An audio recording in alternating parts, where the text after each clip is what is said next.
आज या निमित्ताने या सभागृहाला आश्वस्त करू इच्छितो, कोणतीही शंका मनात ठेवू नका।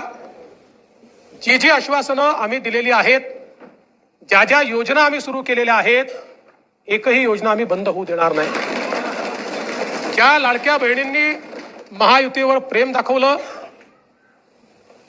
हे अधिवेशन संपल्याबरोबर डिसेंबर महिन्याचा हप्ता त्यांच्या खात्यामध्ये आम्ही टाकतो आणि काहीच बदल नाही।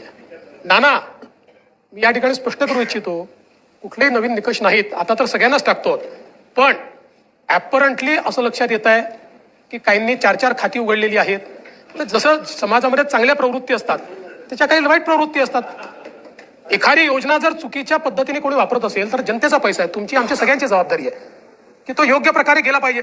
आता मागच्या काळात आम्हाला लक्षात आलं, माणसानेच 9 खाती काढली, आता त्याला लाडकी बहीण म्हणायचं कसं? पण लाडका भाऊ म्हणू शकत नाही, कारण बहिणींच्या पैशावर डल्ला मारतो तो लाडका भाऊ कसा? त्यामुळे असे जे आहेत,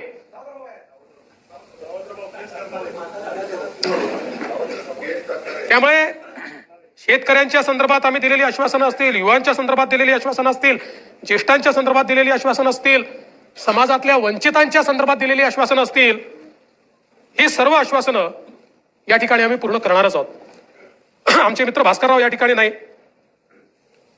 पण माझे सरकार याच्यावरच त्यांना परवा आक्षेप होता।